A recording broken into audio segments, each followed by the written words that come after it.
the Deal. What's up, y'all? Welcome to this week's Behind the Deal. Got my guest friend Ricky Grand. Ricky was down here at Care Camp this last week, y'all. Ricky, that was your. I keep forgetting, man. So you guys been fourth. Yeah, Fourth. Dude. I love Carrot Camp, man. I'm gonna be at 20. I mean, at some point, and I'll never stop coming. Dude, what do you think about that last group? You've been to 4 now. I've been to I don't remember how many we've done. Every single Carrot Camp that we do, I'm like, dude, that was the best yet. Like all the groups have been good. Yeah. Kind of how was this last week for you? Well, they're all good. You're right. You can't go wrong. I mean, you get 15, high level people into a room. I mean, what's the worst that can happen? I was actually thoroughly impressed with the group of people we had. Yep. I've seen a lot of people at this point, and there were some people doing some pretty cool stuff where they had things really dialed in. I felt like so, I felt like the quality of where these people were at and their businesses and their business models themselves was definitely something interesting to see. Yep.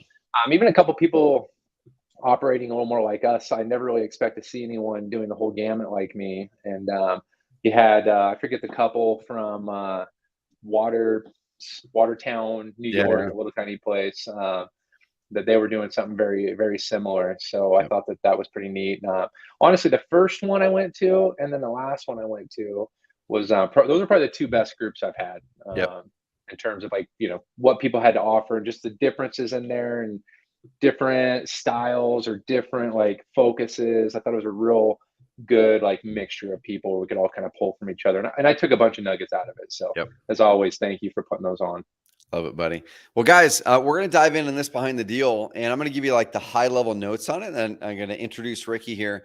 But one thing that a lot of our clients do, so we have our mobile home websites, those templates. And we have a lot of our clients that set up a mobile home page on their Motivated Seller Carrot website. And in this market that we're in right now, especially with housing prices really being inflated, mobile homes are really, really popular right now. And we've got a guy. Shoot, it was Moho Matt. So Moho Matt was at the. I talked to him this morning. Did you? I love Yeah, it, man. Moho, man. Yeah, dude's money Moho at this point. Yeah. So Moho Matt, he was at the last Carrot Camp with Ricky, and Matt's doing about $500,000 a year right now, guys and gals, in profits on flipping mobile homes, and pretty much exclusively using Carrot for that, which is crazy, crazy cool. So what we're going to do in the spirit of that, we're going to talk about a $120,000 profit deal that came from a mobile home flip that Ricky did. It's on its own land. We'll talk about the details of it. We'll talk about how it came in. It's a probate deal. But, dude, before we dive into kind of breaking down this deal, let people know who the heck you are. You've been with Carrot for a few years, but what's your business look like? What do you guys do? We've been with you since, I mean, I think we started in like 2017, 18. But I think like everyone, we're just like, yeah, we'll just get this Carrot website, and we didn't do anything at all. So it didn't really do a whole lot for us. Once we started diving into it, which was basically 2019, that's when our business really took off and we really kind of revamped things. So, I'm Ricky Grand with Grand Real Estate Investments. My brother Robert and I own an investment company. We're a hybrid company here. We do brokerage, wholesale, wholetail, fix and flip, and then some traditional buy and hold type stuff. Yep. Carrot is our primary source for how we operate in terms of getting leads, pay-per-click, SEO, and then we supplement that with Facebook ads that lead back to our Carrot site. And then over the last few years, I think, our growth, we've grown 300% at least, over that 3-year period in terms of like revenues. So that's been a big part of what, you guys and us buying into the system. And that's where, that trust has been built. And I just, whatever you guys say is, I'm like, hey, I don't question it. Let's run with it and let's tinker and keep building this thing. So, and that's what, the last Carrot Camp was amazing because, as you mentioned in Carrot Camp, things break at the 1s and 3s, and we broke it. And even just earlier today, my brother and I were talking about some of the changes we need to make so that we can get to the next level. So, but yeah, that's us. Eugene, Oregon. In case anyone's around here, hit me up. Let me know. Dude, that'll be a cool topic to dig into for a few minutes after we break down the deal. Is, like you'd mentioned, Ricky, we've seen you guys grow from 300,000 to over $1 million over the last few years. And there was things that were breaking for you at 300K that were stressing you guys to crap out, and then it got you over to 1 million when you solved them. And now there's some things that are breaking when you guys are a little over 1 million that will help you get higher if that's where you guys want to go. So, yeah, we'll I probably broke it break down again. some of that on this call here a little bit. It'd be Yeah, cool, love to, man. Yeah, dude. So let's dive into the deal, man. So, let's start at the high level. Go over the basic numbers of the deal right now. So, once again, review the profit number. yeah, What was the purchase price? That kind of thing. How long did it take start to finish? And we'll kind of dig into the other details after yeah, for sure. I want to point out first, it was a carrot lead. that. Came through the carrot campaign, right? Got to plug you guys. Yep. Turned out to be the sister of a guy who passed away, and he or she was just offloading this property for the estate. Hmm. And so she calls me, or she filled out the form, and I called her, and we're talking. She's up in Salem, which is about an hour north, and she's like, "I've seen it. It's terrible. It's a tear down. It's a 1976 manufactured home." I was like, "Well, is it Hmm. on its own land?"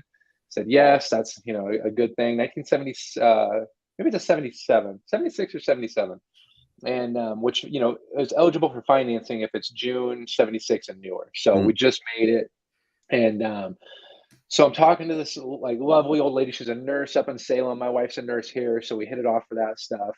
And she telling me it's a tear down. I'm like, all right. I'm like, no big deal. I buy tear downs, and I go, I can give you land value. I already know the area. I would be happy to buy it. Hmm. And so I offered her $65,000 for it. So essentially land value minus the teardown component. Yep. And I didn't even look at this thing yet. I hadn't looked at it. She agreed. I was like, great. I go, worst case scenario, I tear it down and put a new one on. Yeah. So I scheduled with her like son-in-law to go see it. Ironically, his name was Rick. Huh. So it's some weird coincidences here. And I go look at this thing, and I'm like walking through, and I'm like, oh my God. I'm like, this is not a teardown. I'm like, I can fix this. Hmm. I was like, it's gonna take some work. Yep. But I was like, the bones are good. I'm like, this is not as bad as I thought it was gonna be. I fully expected just to, you know, see just chaos. Yep. So I was pleasantly surprised. I got this thing in contract at 65,000. We closed it, I think like January 20th, 21st, somewhere right around there. And then what I put it on the market couple weeks ago. Basically, it took us, 2.5 months to get things done. And so it went on the market at 249, which I like these properties because it serves a market that just doesn't have any options right now. Yeah. Starter homes in Eugene, Oregon, even are like hitting 400,000. Median list price is like 450,000. It's just Hmm. bonkers. So this gives people an opportunity who fall into that lower price range to actually Yep. have something to buy.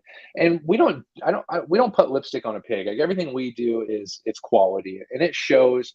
The brokers in town know us because we're also brokers, so we have reputation, and our brand is important to us. And so if we're going to do it, we're going to do it right. I mean, we put over $75,000 into it. I put Hmm. more money into it than I actually paid for the property. Yep. But that was doing everything. It had metal siding. We tore that off. We put T111 up, redid all the flooring, ripped out the kitchen, and we basically gutted it and redid electrical, plumbing. Like Hmm. everything is brand new in this place. And so I got it into contract at 275, which was netting me a little over 120,000 once you crunch the numbers. I know it's ridiculous. One of our first flip was actually a manufactured home on land. So Dude. I love these things, man. Yep. You hit a market that's underserved, and there's a lot of demand for it. So you can get some bidding wars if you price it right. Um, and so that was netting us 120,000. Kicker to that Braden mentioned earlier was while at Carrot Camp, that deal fell out of contract. Um, Oh, really? yeah, Gotcha. so the agent calls me. I got out of I see her calling. I'm like, this can't be good. So Yep. I literally got up from Carrot Camp. I had to go take this call, and she's like, I got bad news. I'm like, oh God, what is it? Here we go. Something with a loan, and she's all, no. She's like, his grandmother died, and I was like, oh, that's terrible. I'm Uh, sorry to hear that. And I'm like, so how does that affect us? And she goes, he inherited a bunch of money, oh, no really? longer wants to buy a manufactured Oh, home. He wanted to buy a house in Junction City, which is 20. Well, it's 40 minutes from that house, about yep. 20 minutes from our office, and so he wanted to buy a bigger, better house. I can't Yep. blame the kid. But I was like, well, you don't have a real reason to back out of this deal. So I'm going to, the earnest money's coming to us because Yeah. we got to deal with this. So I kept the $3,000 earnest money and went back to the market. And while it was, again, we're still at Carrot Camp, we're getting showings, and over the weekend, I got that thing in contract Monday morning for $2,000 more than I had it in contract before. No kidding, So, man. yeah, so I get the 3 grand plus another 2 grand. So I'm like a little over 125 on it. And I know a lot of people see that and go, "Oh my God, that's amazing!" Like these guys have to be rich. Like there's a lot that goes into that. So while that's Yep. our net profit on that deal, we, that doesn't factor in like if I was to space out, operations or marketing Mm. costs, stuff like that. So Yep. I like to make sure people know that there's a lot more that's still behind the scenes that Yep. we pay for that, go into procuring those types of deals. So Mm. while that is a huge win and I love it, but I just don't want people to get the impression that like, oh my God, I can just, become a millionaire by doing a handful of these type things. Yep. You got to build up to it, and it takes some, money and time and energy. So, but that's the Dude, gist of it, man. I love it, man. Dude, one of the cool things about this, guys, that are watching this, if you guys just came in, what Ricky did is he broke down a deal that he closed from a carrot lead. It's a mobile home, a single wide. He essentially bought it for the land value because the seller said it was probably a tear down. He went there and discovered he didn't have to tear it down and could really improve it, and ended up selling it for about $125,000 profit when you figure everything in. But like you said, guys, that those are like the TV numbers, right? Those are the TV numbers where it shows what we bought it for, our renovation, what we sold it for. But yeah, it doesn't show all the marketing dollars that might have gone in to get that, or his time, or his Yeah. brother's time, or his assistant's time, or the overall operating cost. Still, it was at that point, it's still probably a six-figure profit though when you take all that out, which is amazing. Yeah. If you average it out, our and this is where like don't sleep on these manufactured homes, Yep. guys. Like if you're doing this stuff, like you just have to be, you just have to know what you're working with, just like any house. But there's just a few more details you need to understand about a manufactured home, and Yeah. it's not incredibly difficult. But two of our biggest wins and flips have been manufactured homes. Yep. We've had some really good ones on the single family side too, but um, if I went back and looked at the numbers, I thinking of, yeah, our two, I would all but guarantee our two biggest ones are manufactured homes. Mm. So Guys, take this away from it, y'all, because when we were talking to Moho Matt here at Carrot Camp, who does over $500,000 in profits just from carrot leads with mobile homes, he calls himself Moho Matt, or people call him because mobile home Matt, Moho Matt, out of yeah, Arizona. But guys, a lot of people throw those mobile home leads away. There were people at Carrot Camp with Matt and said, "Yeah, I throw those away. I don't want them." And here's the deal: in this type of a market, those homes are valuable they because are. you can't find land in a lot of places to build on, and or it's hard to find a good affordable home. And so Hmm. really look at these as a new opportunity. And what happens with some people too is they'll look at mobile homes as like, the lower level investor. It's like, oh, I'm investing in this stuff. It's mobile homes. Guys, it's a house. It's a house, and it happens to be a more affordable home. Yeah, it's a more affordable home for people, and you can help get more houses on the market and make a really good profit from them as well, which is cool. And I shared the link with you to my Google Drive, so if you want, you can show some before and afters, and you can show people what I'm talking about. Cool. This is not, this is a nice place. Like the people, everyone that went through it, all the agents, they were like, man, you guys did a really great job. So we take pride in that. It's a good opportunity, and it's not an oversaturated market from an investor standpoint. So Yep. I have less competition, and the reason I was on the phone with Moho earlier was that I ironically had a mobile home and a park lead come up, and I was one of those guys. Like I'm like, oh, I'm not touching those. Like Yep. manufactured home on land, that's my jam. I'll do it. Moho's like, no way, man. It's like, and we were talking about it. I was like, all right. I was like, you're right. Like, why am I throwing these away? So I went and looked at it. I was like, and ironically, she wants 5 grand for the thing, and I can send it out to a few people, see if maybe I can wholesale this one. I don't want to Mm. actually do I don't want to do like moving it. I don't want to Yep. renovate it, but I got people that'll do those. So I'm gonna see if I can't wholesale it to someone. Cool. Uh, I Let me see if I can. Yeah, We're check your email. okay. Otherwise, Cool. I can get you a link. Heck yeah, I'll go pull it up. And guys and gals, well, we're gonna pull up some before and after of this property here.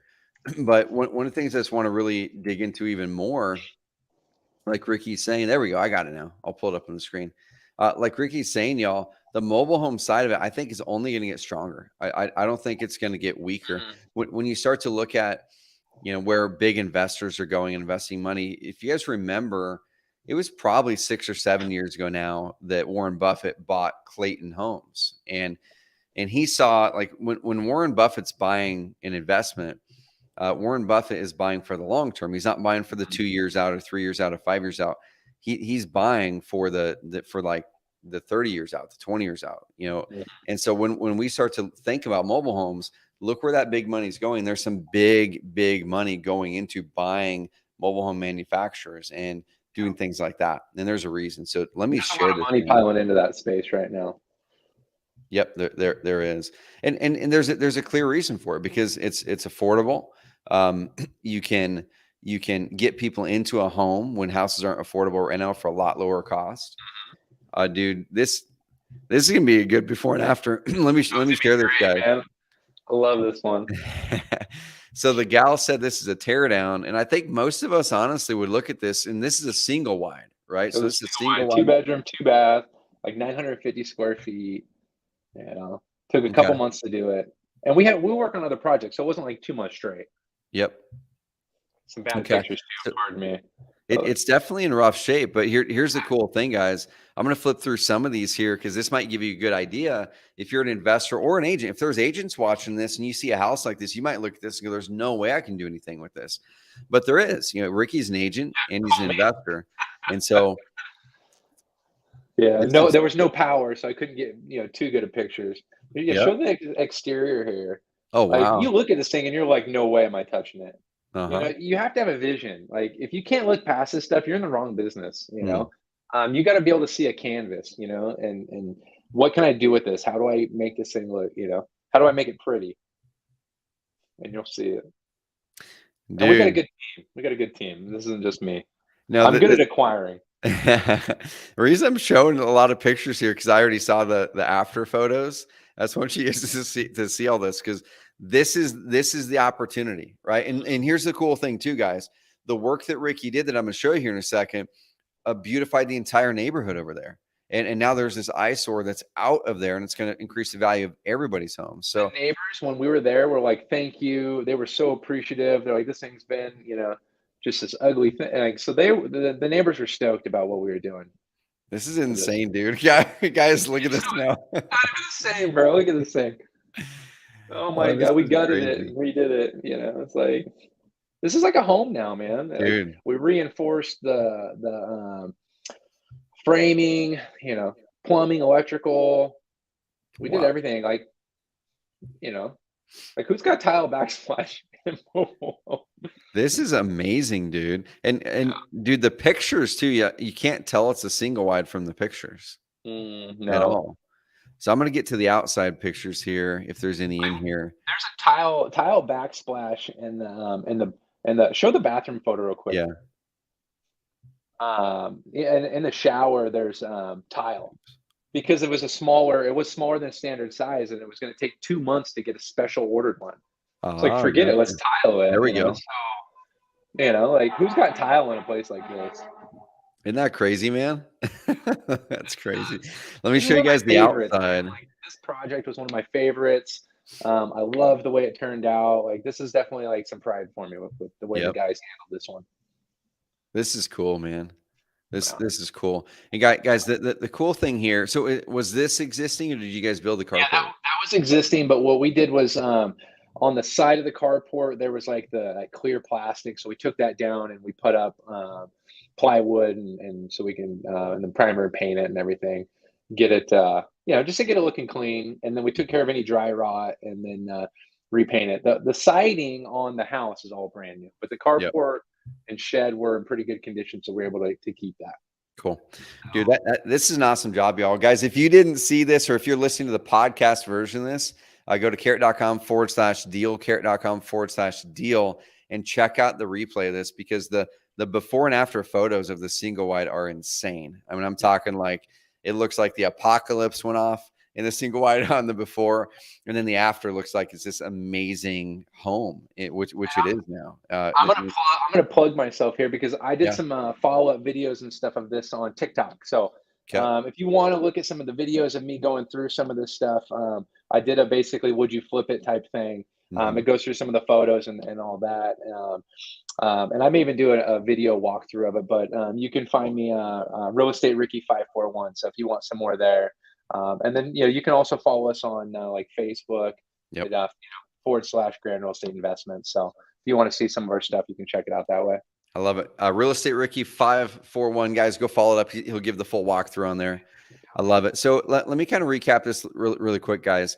A lot of people are going to go and see a property like what I showed you here. They're going to see this property and they're going to walk away from it. Now, if you're a real estate agent and you're looking at this going, oh my gosh, how do I do something with this as an agent? Look at this as opportunity. The worst homes like this one here are the opportunity. And don't even just look at it as the opportunity to make money. Yes, it is. This is a 6-figure deal for him that I'm sure other people even walked away from.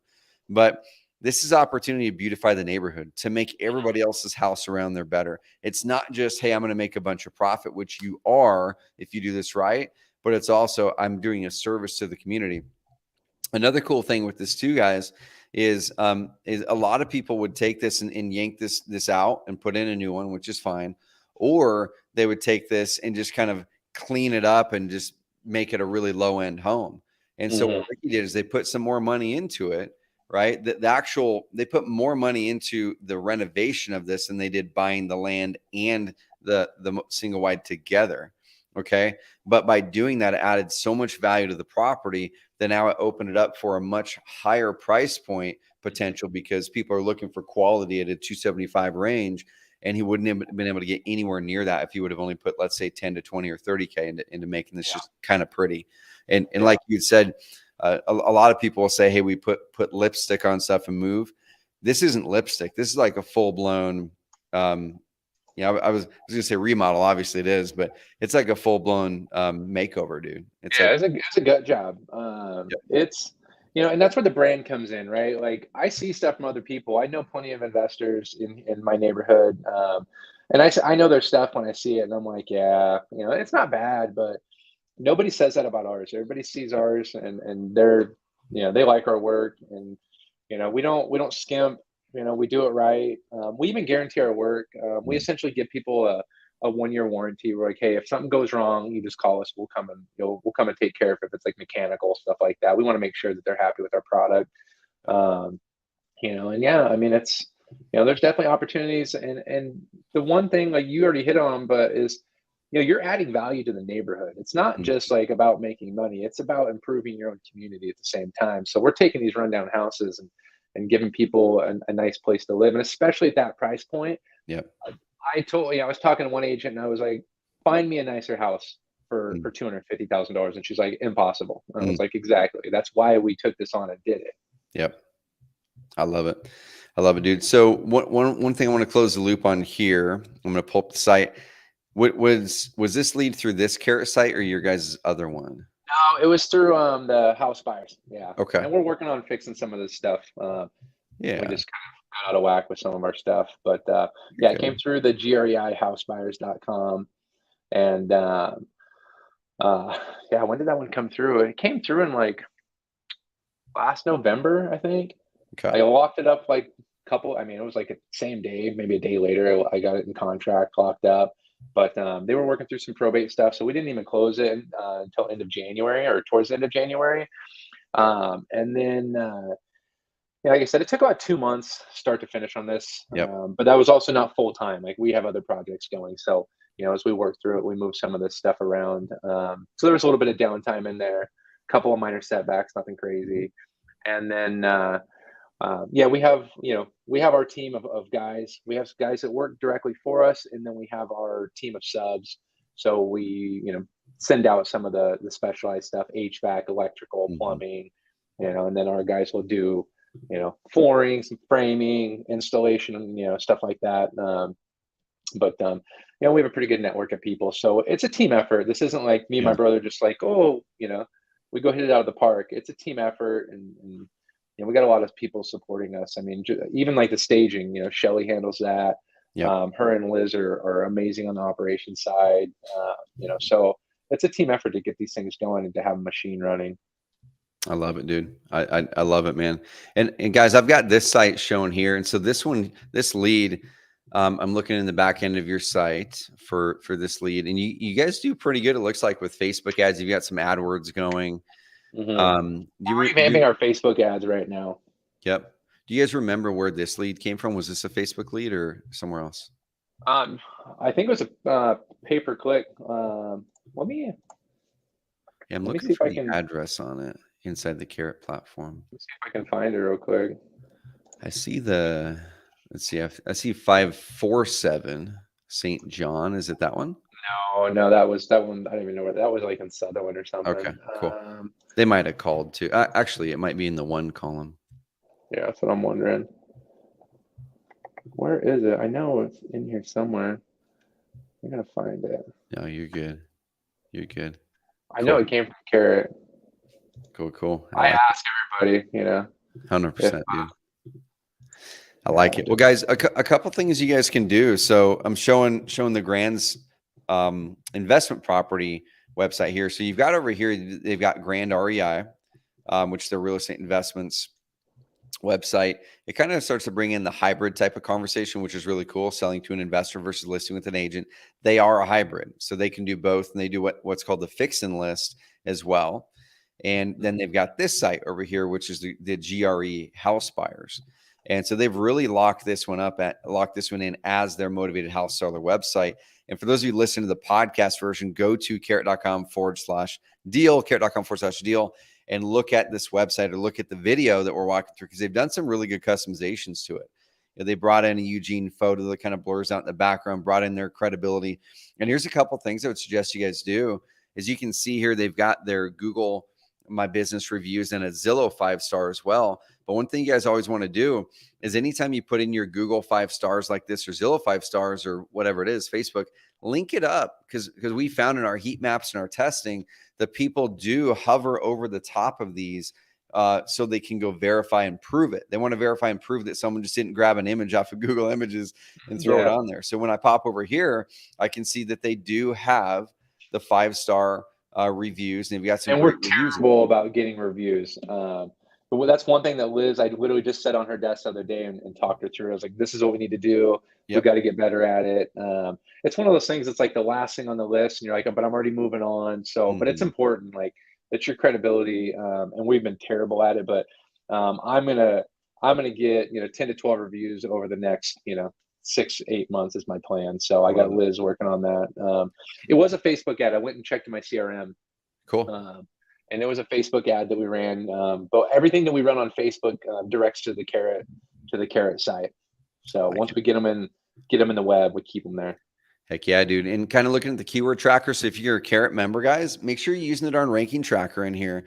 And you guys can do that. And if you guys didn't know, we added add-on keyword packs about 6 months ago. So if you're building all those location pages and going after a bunch of keywords for $10 a month, you can add, I think it's 40 or 50 extra keywords to track.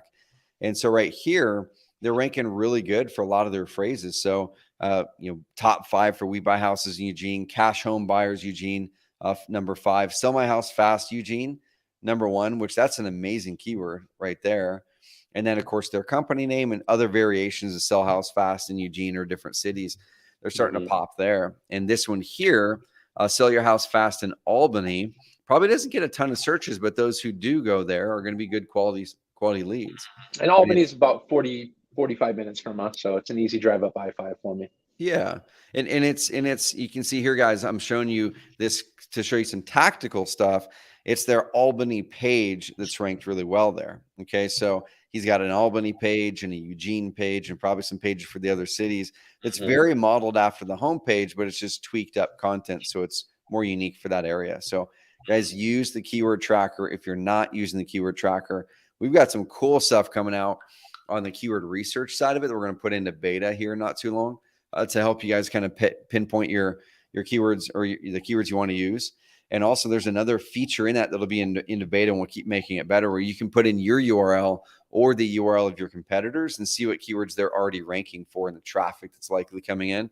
That's going to be a feature coming into beta for advanced marketer members. So if you're an advanced marketer member, you're going to get access to that tool first here shortly. If you're not an advanced marketer member, upgrade to advanced marketer to unlock these new features and tools that are coming out on the SEO side of it too. Like it. Well, cool. Guys, I'm going to move to a wrap. And if there's any questions, pop in some questions in here for Ricky. Awesome. Tom says, great session today. Thank you both. Amazing. Yeah, my pleasure. Heck yeah. Ricky, any kind of things you're looking at as you're looking at the market up there in Eugene, and you are an agent investor hybrid. What are you kind of looking at and preparing for the next 6 to 12 months with all the craziness that's going on, interest rates and real estate still kind of going up like this, and the economy? What are you looking at and preparing for? Yeah, it's a question I get asked a lot about. So my background before this, for people that don't know, is I used to work for an institutional investment manager. So I did a lot of macro research. So numbers are my thing, and a lot of economies. I was looking at economies from United States to China, Brazil. I was looking at all these economies and stuff and their markets. So I have a decent understanding of it. I right now, when it comes to my after repair value, I'm being conservative. When I'm looking at the numbers for the list, the close to list ratios, they're still pretty solid. Yep. But I'm expecting that to slow down. Rates have, they've gone up, but those rates that have gone up are really probably hammering that lower end market first. So what I tell people is like, yeah, the people who are buying those high end homes, maybe they're not buying the high end homes, but you see some trickle down as they kind of drop into those other buckets. I break it into quartiles, so 4 markets based on values, home price values. So definitely seeing it slow down a little bit, but I'm not seeing like prices drop dramatically. The closings are still there.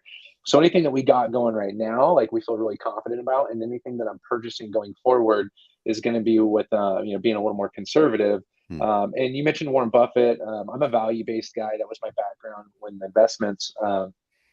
Everything that we do is based on a margin of safety. So if the way I underwrite these deals is that if I have everything go wrong, I should still make some money.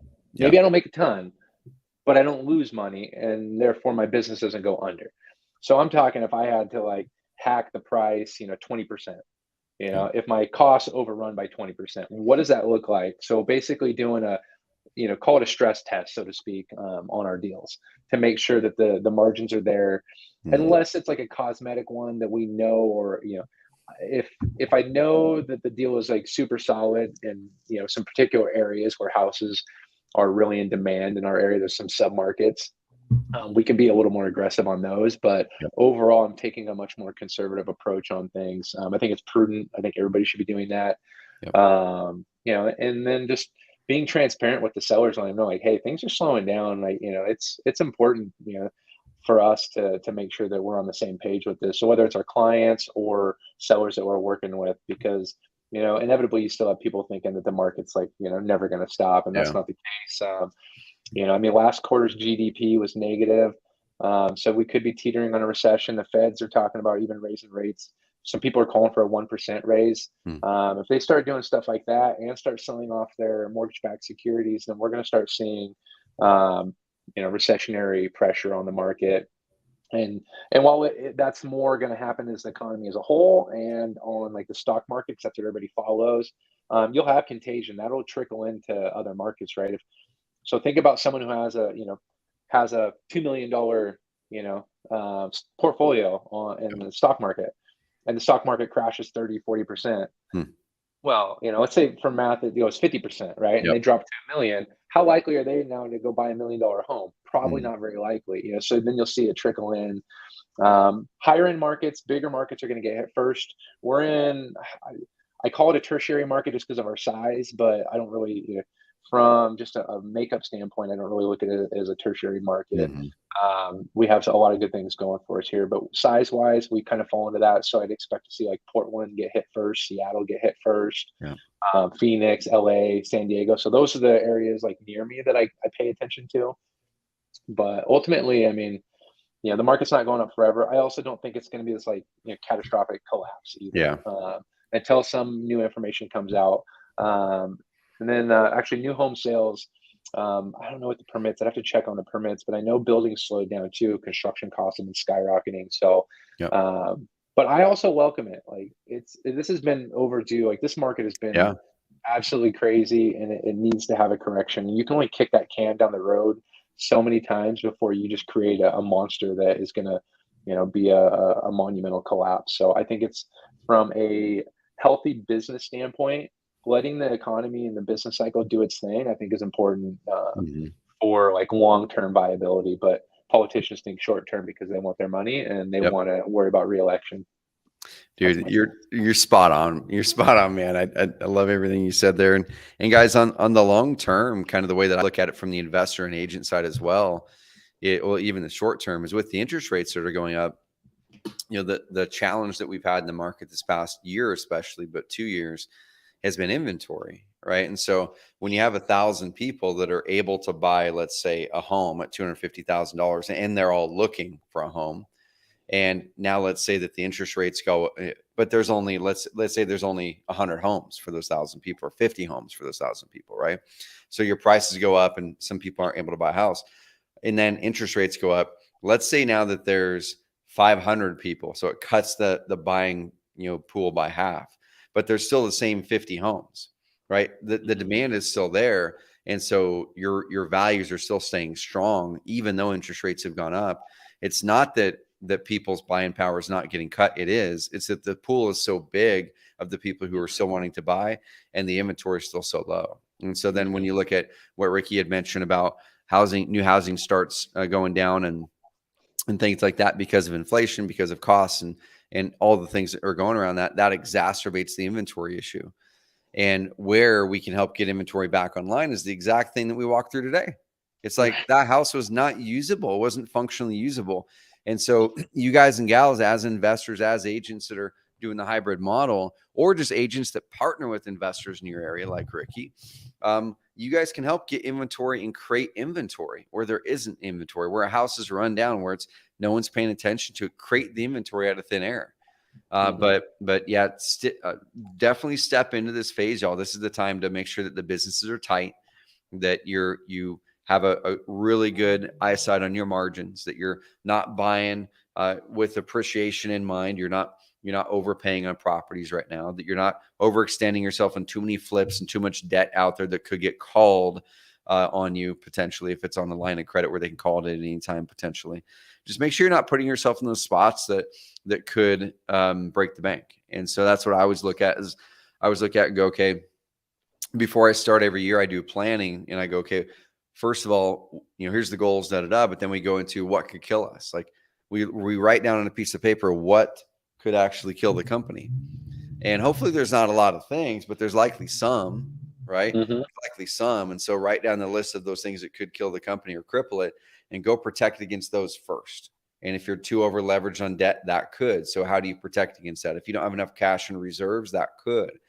If the market takes a dive in your local area, well, are there other markets outside of it that are likely going to be strong still? Maybe you start to then look at diversifying, whatever it is. So guys, look at those types of things. But I'm with you, man. In times when there's challenging markets, especially at challenging economies, we actually get more sellers who need help. And so if someone does have a challenge in their job, or they lost a bunch of their net worth in the stock market, or whatever it is, they're going through a challenge and getting foreclosed on, people need to serve those people. And in hard economic times, more of those happen, which means there's more opportunity to help serve distressed home sellers, get them into great places they can afford, and turn those property into performing properties for those who can't afford those properties. Yeah. So Yeah. You cool. nailed it, man. With the inventory stuff, I think it's, you can have new construction, foreclosures, and then people moving, out, right? Because a lot of people don't realize it's, they talk, oh, there's not enough listings. It's like, no, I mean, there are enough, and not, I mean, I guess maybe not enough, but those are like net zero, right? Yep. Like I sell a house and then I buy one in a bigger neighborhood. It didn't do anything for the inventory problem. It does if I'm leaving the state, but then I'm adding to the problem in another state anyway. Yep. So foreclosures, after the moratorium got over, we've noticed that tick up, and so we've started mailing to those people again. I actually have a deal in contract for a foreclosure property, Mm. and I'm working on getting that one done. Again, another great way to relieve that inventory problem, right? Is to negotiate that. And the good thing for these people is that I can negotiate it and get it so the bank zeroes it out. So Mm. potentially, depending on the type of foreclosure, they could have a deficiency judgment. And so if you just go through it and buy it and it's $50,000 short, the bank could slap them with a judgment for that. So we actually make sure that it gets zeroed out. We get the bank to put it in writing that it'll be zeroed out. And I had it actually happen one time where the seller called me. He's like, "Hey, I thought this got zeroed out, and they're like coming after me." And I was like, "No, I got this," and took care of it. And they stopped calling them. And so we can wipe it out for people and give them a fresh start. So Dude, that's it's a cool, market man. that'll be ticking up over the next couple of years. Dude, you're truly helping people there, guys. What's up, Louis? I haven't talked to him for years, dude. Hope you're doing awesome, man. Well, cool, guys. We're gonna drive to a wrap. Let's give a shout out to Ricky, guys. Pop in the comments box if you're on live. If you're not on live and you're watching this recorded, because this goes on the Carrot Cast as well to thousands and thousands of people every single month. Go check out and follow the Grand Bros, Ricky and Robert, over on Instagram and on TikTok now, dude. So what's the TikTok handle again? Where can people find you on IG? Right there, Real Estate Ricky 541 on TikTok. We're Grand RE on Instagram, and it's I think it's Grand Real Estate Investments on Facebook. And then people can reach out to us too. Like I meet with younger investors all the time. I mean, I have mentors and people gave me some help when I got started. So I'm always available to answer questions or to have people pick my brain. I think it's important as you climb that ladder to reach down and help other people climb it. I think it's important for community. I love it. Well, Ricky, do appreciate you, buddy. Good hanging out with you last week, and I'm looking forward to seeing you next time you come down to Roseburg, checking out a deal. Hit me with a text, man. We'll go grab a taco or grab a drink or just hang out. Street tacos, man. I love Salud. Place Aren't is they the so best, good? man. Yeah, shout out to Salud down in Roseburg. Probably the best street tacos I know. Heck yeah. I love it. Well, Ricky, appreciate you, buddy. Guys, everybody, if you have not yet, go to carrot.com/deal, carrot.com/deal, and subscribe to these, because every other week we have a live session with a new Carrot customer where we dive in and break down a deal. This one is a multifamily deal. One of the last ones that we did was a hoarder house deal. And we just break down all the different types of deals where they went amazingly well. We show you where the lead came from. We'll even show you the website and what they've done to it. We show you the details of the lead, pictures of the lead, or videos of the deal once we make that happen, and then answer your guys' questions. So I love it. We've got Mr. Chaplin here shouting out to Ricky, the man, the myth, the legend. What's up, Levi? And guys, Levi. That's right. My boy. If you guys are watching this on YouTube, go to Google and type up Carrot Cast, so carrotcast.com, and subscribe to the podcast, because you get access to this, but also Trevor Truck Talks every Thursday, lots of other amazing episodes. If you're listening to this on the Carrot Cast, go to Google and then look up Carrot or Investor Carrot YouTube or Agent Carrot YouTube. Find us, subscribe on YouTube, so you can get access to these when we go live. And so we have people tuning in right now from YouTube and from Facebook Live. Check them out live. All right, guys, have an amazing rest of the week. Thank you guys are listening to the boat, so get on there, like you said, and follow and listen to these guys. I love it. Yeah, guys, they came in with being stressed out real estate agents with a property management company at a few $100,000 a year. And not that the stress goes away, it's just a different level. Now they're doing 7 figures a year, way better business. They've shifted towards majority hybrid, and they have a team now. And so just really, really proud of them. Too. Happiness is important.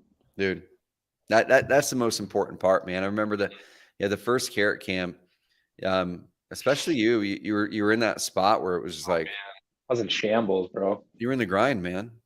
Yeah, it was like 15-hour days. It was insane. Like I felt like I was in the rat race, even worse than I was before. And I didn't know what to do at the time. I knew we needed to make some changes, and then I just I took your guys' advice. You and I sat down. We had some really good conversations, and you gave me some pointers, and I ran with it. And every time we come down there, we get more pointers, and we go back and run with it, and we make improvements. So I'm a big advocate of Carrot and you, Trev. I love you guys. You guys are amazing, and you guys have people's interest in mind, not your sales, which I think is the most important, component for any business, ours included, is to be thinking about the either the end client, or in our case the seller as well, is making sure that we're thinking about them over ourselves. Yeah. The rest will take care of itself as long as you have your numbers dialed in. Dude, I love it, man. Well, dude, appreciate you, buddy. Guys, follow Ricky and Robert, and we'll probably bring these guys back on because they close amazing, consistent deals. And dude, next interesting one you do, hit us up and we'll bring you back on. I got a couple. I sent them to Brady. I was like, "You Yeah, pick, man. We'll do it." And he picked let's this do one. it. So, I love it. All right, guys, we're gonna move to a wrap. Have an amazing rest of the week, everybody listening on podcast land, Facebook land, YouTube land. And dude, Ricky, appreciate you big time, man. Looking forward to hanging out with you again very yeah, shortly. likewise, man. See you guys.